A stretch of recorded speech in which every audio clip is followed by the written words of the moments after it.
Bonjour les pluches, on se retrouve aujourd'hui pour la revue presse du mois de septembre.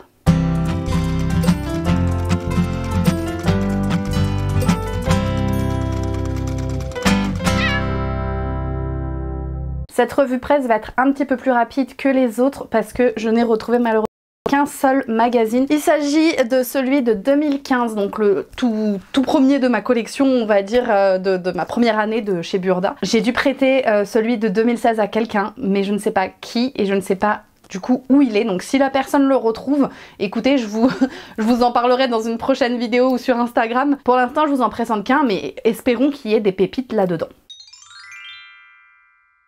Alors, comme d'hab, je vois que j'ai détaché, mais pas découpé, donc je pense que je n'ai pas fait de modèle dedans. Donc on est sur des couleurs quand même, bon, rose, donc vous savez depuis le temps que moi j'aime bien le rose, mais assez doux. C'est une couverture assez douce, on a déjà eu des couvertures un peu plus flash, et voilà, donc là c'est assez doux pour la rentrée. Donc il est toujours au prix de 6,50 €, 52 modèles. Donc c'est vrai qu'en 2015, on le voit depuis qu'on a commencé la série, qu'en 2015 on a souvent beaucoup de modèles et que plus on avance dans le temps, moins il y en a. Ça serait intéressant de savoir maintenant combien il y en a. On nous dit Love Story, Caban, Cap ou Slim et robe fleurie, le style campus aime les 70s. Surligne sobre et souple, pastel et gris perle adoucissent la rentrée. Ok, belle rentrée. J'en avais parlé dans les vidéos précédentes, mais on est vraiment sur la rentrée pour le mois de septembre. C'est ce que je disais pour d'autres thèmes, c'est-à-dire qu'à la limite, le thème de la rentrée, on aimerait plutôt le voir au mois d'août pour avoir le temps de le préparer. Septembre, c'est le mois de la rentrée, donc disons qu'il faut vraiment être rapide pour se faire tous ces modèles pour débuter la rentrée. Noir et blanc en 40 nuances de gris pour une mode chic et haut de job. Donc ça, c'est pour les grandes tailles, 44 et 52. Petite chose qui me choque à chaque fois, enfin qui m'énerve maintenant que j'ai commencé la série. Pourquoi est-ce que les grandes tailles ne sont jamais dans le thème du reste? Si vous faites une partie grande taille, intégrez-la à tout, qu'elle soit pas à part. Parce que le noir et blanc, moi ça aurait pu peut-être me plaire, gris, pourquoi pas. Mais peut-être qu'elles auraient aimé avoir du pastel aussi. Je trouve qu'ils devraient juste les intégrer. S'ils font des grandes tailles, bah ils les intègrent avec le reste. Voilà, donc sur ce, commençons. Donc, ah, c'était la mode des plumes, très bien. Ça peut être sympa comme ça peut être très bizarre. On nous montre aussi, des petits personnages, des comiques à rajouter. Donc avec My Little Pony, des lapins, des trucs, ok. Le zip, donc avec des fermetures éclairs, donc toujours le c'est à voir. Et donc on commence avec le pastel tendresse. Donc là, on a la valeur sûre, la redingote. Oui, bon... C'est un long manteau, pourquoi pas. Alors c'est difficile à porter. Moi j'ai un long trench que j'adore. Vraiment, Bordeaux, il est très très beau. Mais alors il faut vraiment être bien habillé avec parce que bah forcément moi pour la crèche je suis souvent en legging. C'est ridicule avec un legging. Donc c'est un long manteau quand voilà avec la petite robe en dessous.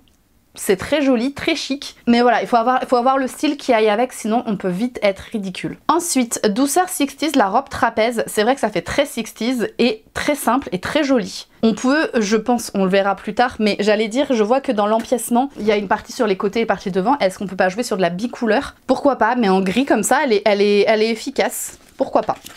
Donc on doit être dans les nuances de... On est à la fois dans les nuances de gris et dans le 70s. Mélanger les styles. Ici, la tunique avec col bénitier, pourquoi pas? Bon, ça reste une forme très simple, c'est le col qui fait tout, mais bon, à la limite, pourquoi pas, hein. Avec une petite ceinture, c'est sympa. Ludique chic mini jupe cloche, elle est rigolote. Ouais, j'aime bien la forme. Donc assez cintrée en haut et plus évasée en bas. On en a déjà vu des modèles plus longs dans d'autres Burda. Donc pourquoi pas? Ensuite, monochrome, la robe fourreau. Bon, on reste quand même dans les mêmes formes, enfin même forme de robe. On est sur des robes assez près du corps et assez cintrées. Pour l'instant, sur les trois modèles, même si celui-là est un peu plus fluide parce qu'il n'y a pas les coutures et tout ça, on reste quand même un peu sur le même genre de robe. Bon, on est sur la rentrée, donc on pense des robes forcément pour aller au travail, des choses un peu chic, donc bon.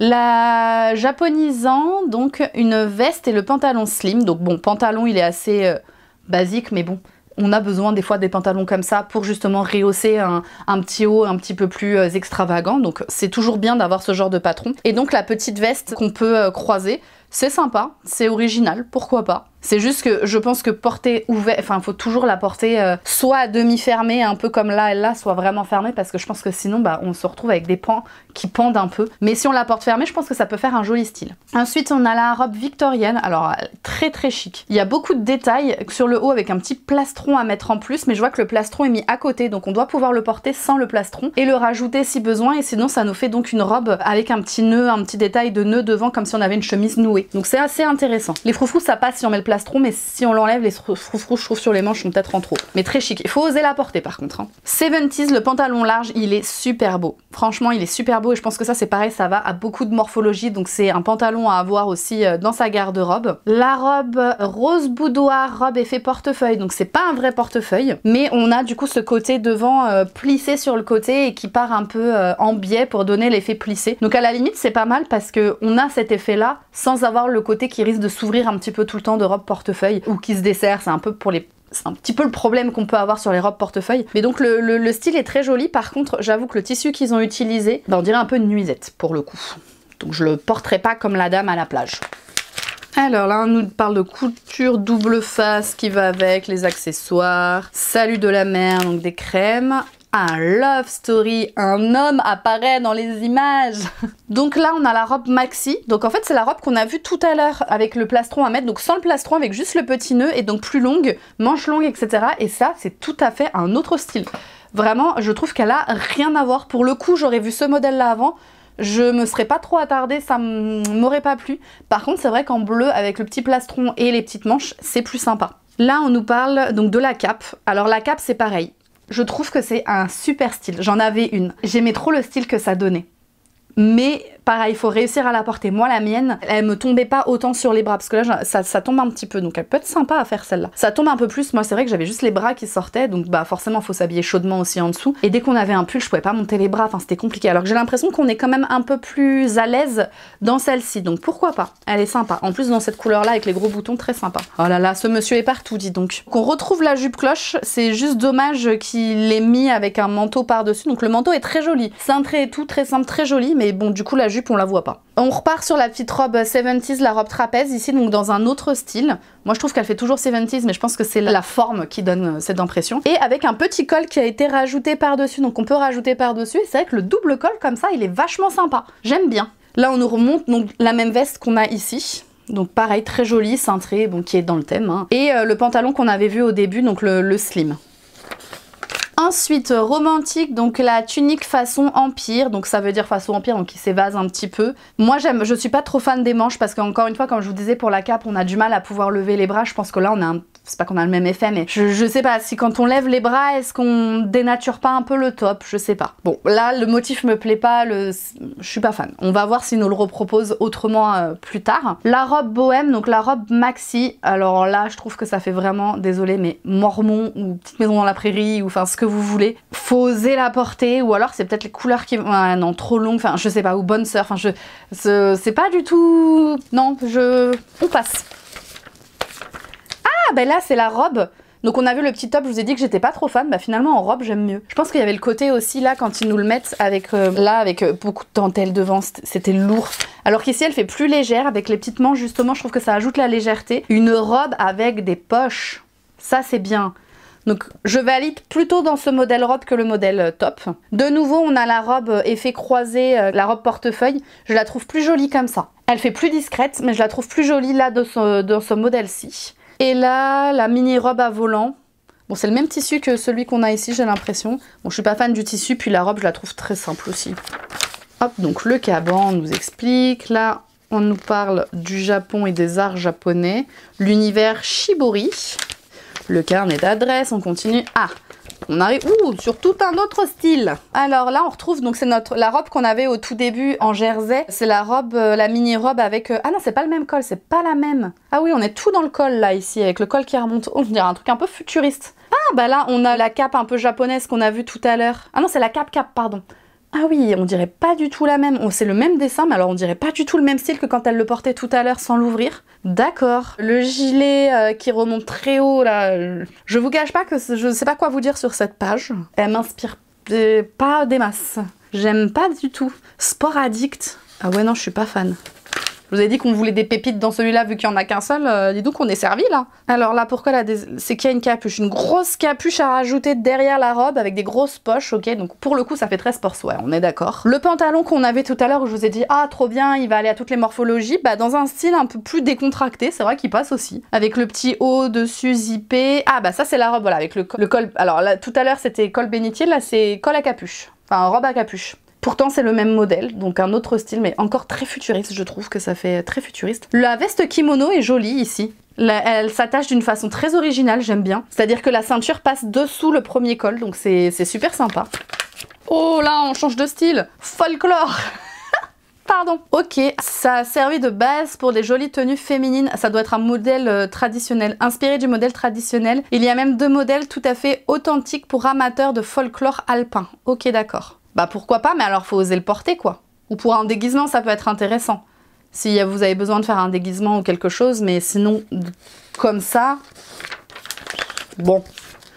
Ah, là, ça c'est sympa. Pareil, je parle pour des déguisements plutôt, hein, mais si vous voulez vous faire quelque chose là, un petit truc de princesse, pourquoi pas. Vous le faites dans d'autres couleurs et puis vous pouvez vous inventer aussi une robe de princesse avec une robe plus longue. Ou je me dis, la robe de Belle quand elle est avant la robe de princesse. Enfin, on peut s'inspirer à la limite de ces modèles-là pour se créer sa tenue de princesse. Là, on nous apprend à faire la coiffure qui va avec, la couronne tressée. Et là, on arrive donc sur les grandes tailles, la cause et l'effet, le gris, le noir et blanc, donc c'était là le gris, noir et blanc. On a le blanc ici avec une chemise assez basique. Ici, une robe qui aurait pu, robe trapèze complètement rentrée dans le thème des 70s qu'on avait juste avant. Donc voilà. La cape, si on retrouve quand même des modèles qu'on a précédemment, donc dans un autre style, mais c'est vrai que bon, ok. Ça va, je me détends. On trouve quand même des modèles qu'on a pu voir avant. Donc là, un pantalon bootcut avec un petit top.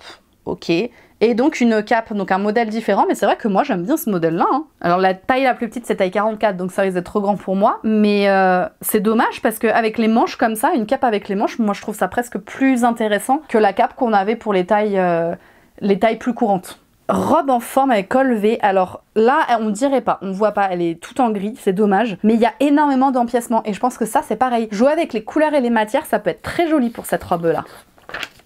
Alors ici, oh le sac il est joli, tiens, ça serait bien qu'il fasse ce modèle là en patron. Là on a ensemble, donc on reste aussi quand même dans le thème de la rentrée avec l'ensemble de la veste et du pantalon. Là, donc c'est la chemise qu'on a vue tout à l'heure, mais ils l'ont transformée en modèle polo. Ils ont mis, c'est du polyester, ah non, étoffe à effet. Il y a de la laine, polyacryl, polyester, polyamide, viscose, bon.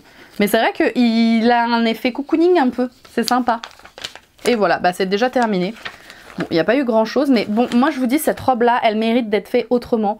Ce modèle-là, il est super intéressant. Et après, bon, le pantalon, on l'a revu 2 fois et c'était le modèle qu'on a vu 2 fois. Flash couleur, donc là, c'est pourquoi on prend des fils de laine multicolores et on laisse libre cours à sa fantaisie. Tout ou presque peut se laisser enrouler ou tresser. Bah, ça fait un peu un modèle à tisser, quoi, quelque part, avec de la laine. Donc là, il nous montre plusieurs exemples. Ah, c'est sympa. Ah, on a les tenues pour enfants assorties à celles. Alors c'est dommage qu'on n'ait pas ça pour hommes. Vraiment, pour toute la famille. Burda, vous loupez quelque chose. Bon, les petites tenues pour enfants, j'avoue que c'est peut-être plus facile pour les enfants à porter que pour les adultes. Mais pareil, pour une soirée déguisée, au moins vous pouvez habiller vos enfants pareil. Et donc, c'est la masterpiece. C'est la robe Dirndl. Je suis désolée, je le prononce très mal, je pense. Vous avez donc la masterpiece et vous explique comment le faire. Bon, c'est rigolo, mais je vous cache pas que, bon, évidemment, c'est pas quelque chose que vous allez porter très souvent à mon avis. Au début on nous a parlé des plumes, comment personnaliser en rajoutant des plumes, en rajoutant les petits personnages comme on a vu au début, voilà, ils vous apprennent à personnaliser ou à rajouter un zip pour être à la pointe de la mode. Donc voilà pour ce Burda-ci, on peut pas trop comparer avec d'autres, je m'en excuse. Donc là c'était septembre, donc le mois prochain, là par exemple j'aurais voulu avoir des tutos pour Halloween. Parce que Halloween, alors ok c'est fin du mois d'octobre, mais quand même si on cherche l'inspiration ou quoi que ce soit, on aurait envie que y ait des petites idées pour Halloween. J'ai besoin d'idées pour Halloween. C'est peut-être la petite déception, bon on l'aura au mois d'octobre, j'avoue que normalement le magazine sort début du mois, donc si c'est pour faire des petits accessoires, on a le temps. Et puis sinon, si comme moi, bon, mauvais exemple pour aujourd'hui, mais si comme moi vous avez plusieurs modèles, bon on se dit on a une année d'avance, on fait toujours avec un an de décalage du coup pour faire ces accessoires pour Halloween ou pour Noël. Je vous remercie d'avoir regardé cette vidéo, n'hésitez pas comme d'habitude à me parler dans les commentaires, j'aime beaucoup échanger avec vous, surtout vous qui avez les burdas entre guillemets actuels et vous voyez souvent que des modèles des années précédentes se retrouvent dans ceux de 2024. Moi je vous dis n'oubliez pas que tout ce qui est fait avec amour est toujours mieux fait et on se retrouve le mois prochain pour parler Halloween dans la revue presse.